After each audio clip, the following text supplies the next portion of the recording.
गुरु तेग बहादुर कौन थे और उन्हें हिंद दी चादर क्यों कहा जाता है? गुरु तेग बहादुर कौन थे? गुरु तेग बहादुर साहिब सिखों के 9वें गुरु थे। उनका पहला नाम त्यागमल था।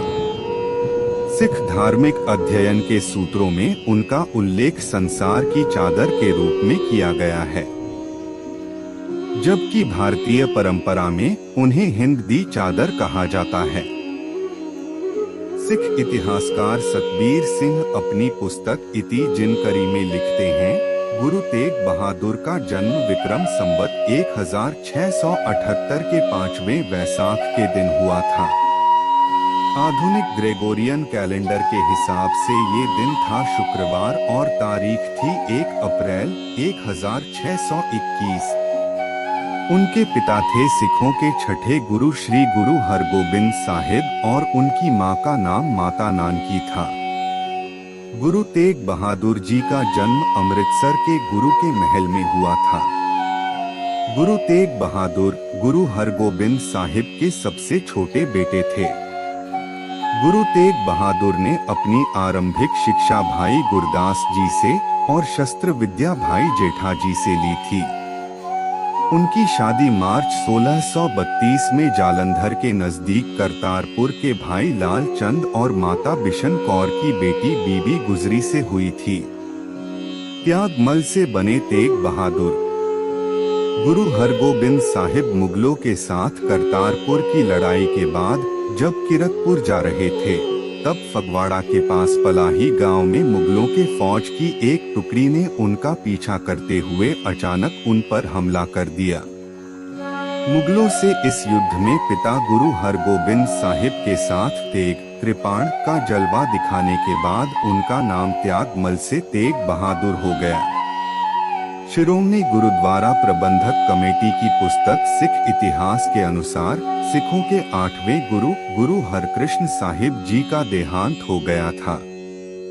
उसके बाद मार्च 1665 को गुरु तेग बहादुर साहिब अमृतसर के नजदीक कस्बा बकाला में गुरु की गद्दी पर बैठे और सिखों के 9वें गुरु बने। गुरु तेग बहादुर के समकालीन हालात। गुरु तेग बहादुर के समकालीन मुगल शासक औरंगजेब थे। आम लोगों के बीच औरंगजेब की छवि हिंदुओं से नफरत करने वाले और धार्मिक उत्साह वाले कट्टर बादशाह के रूप में थी, जिसने अपने राजनीतिक लक्ष्यों को हासिल करने के लिए अपने बड़े भाई दारा शिकोह को भी नहीं बख्शा। सिख इतिहास की किताब में दावा किया गया है कि औरंगजेब के शासनकाल में जबरन धर्म परिवर्तन का अभियान तेजी से चला। सिख इतिहास की पुस्तक में आगे लिखा है, कश्मीर के मटन निवासी पंडित कृपाराम के नेतृत्व में संकटग्रस्त कश्मीरी पंडितों का एक प्रतिनिधिमंडल श्री आनंदपुर साहिब में श्री गुरु तेग बहादुर साहिब की शरण में पहुंचा। पंडितों ने गुरु तेग बहादुर साहिब को औरंगजेब की हुकूमत द्वारा जबरन धर्म परिवर्तन और अपनी तकलीफों की लंबी कहानी सुनाई। तब गुरु तेग बहादुर ने उत्तर दिया था कि एक महापुरुष के बलिदान से हुकूमत के अत्याचार खत्म हो जाएंगे। वहां खड़े उनके पुत्र बालक गोविंद राय, जो गुरु पद प्राप्त कर खालसा पंथ की स्थापना के बाद गुरु गोविंद सिंह बने, ने सहज ही अपने पिता के आगे हाथ जोड़कर अनुरोध किया कि पिताजी, आपसे अधिक सत्पुरुष और महात्मा कौन हो सकता है। बालक गोविंद राय की बात सुनने के बाद उन्होंने कश्मीरी पंडितों को उनके धर्म की रक्षा का आश्वासन दिया। इतिहासकारों के अनुसार गुरु तेग बहादुर ने कश्मीरी पंडितों को औरंगजेब को संदेश भेजने के लिए कहा था कि अगर गुरु तेग बहादुर ने इस्लाम धर्म अपना लिया तो पंडित भी इस्लाम कबूल कर लेंगे। सिख इतिहास के अनुसार गुरु तेग बहादुर खुद दिल्ली जाने की तैयारी करने लगे। सतबीर सिंह के अनुसार 11 जुलाई 1675 को वे 5 सिखों को लेकर दिल्ली के लिए रवाना हुए। इतिहासकारों के अनुसार औरंगजेब के कहने पर गुरु साहिब और कुछ सिखों को मुगलों ने रास्ते में ही पकड़ लिया और दिल्ली ले आए। उस समय औरंगजेब पठानों के विद्रोह को दबाने के लिए सरहिंद से जल्दबाजी में प्रस्थान कर गए और अपने उच्च अधिकारियों को समझा गए कि गुरु तेग बहादुर के साथ कैसा बर्ताव करना है।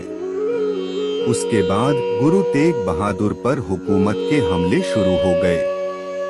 पहले मौखिक रूप से धमकी दी गई और उन्हें इस्लाम स्वीकार करने के लिए मजबूर किया गया। लेकिन जब गुरु साहिब ने उनकी बात नहीं स्वीकार की तो सरकार ने दमन का सहारा लिया और उन पर अत्याचार करने शुरू कर दिए। भाई दयाला, भाई मती दास और भाई सती दास को पहले गुरुजी के साथ गिरफ्तार किया गया था और उन्हें प्रताड़ित किया गया। गुरु साहिब की आंखों के सामने उनका बर्बर तरीके से कत्ल किया गया था। भाई मती दास जी को आरी से 2 भागों में काटा गया था। फिर भाई दयाला जी को कड़ाही के उबलते पानी में डालकर उबाला गया था। वहीं हुकूमत के जल्लादों ने भाई सती दास जी को रुई में लपेटकर आग लगा दी। गुरु तेग बहादुर हिंदी चादर।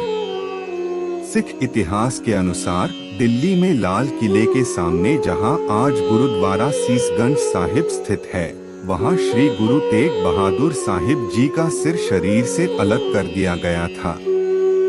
शिरोमणि गुरुद्वारा प्रबंधक कमेटी की किताब सिख इतिहास के अनुसार गुरु तेग बहादुर के सामने उनको मारे जाने से पहले 3 शर्तें रखी गई थीं: कलमा पढ़कर मुसलमान बनने की, चमत्कार दिखाने की या फिर मौत स्वीकार करने की। गुरु तेग बहादुर ने शांति से उत्तर दिया था, हम ना ही अपना धर्म छोड़ेंगे और ना ही चमत्कार दिखाएंगे। आपने जो करना है कर लो, हम तैयार हैं।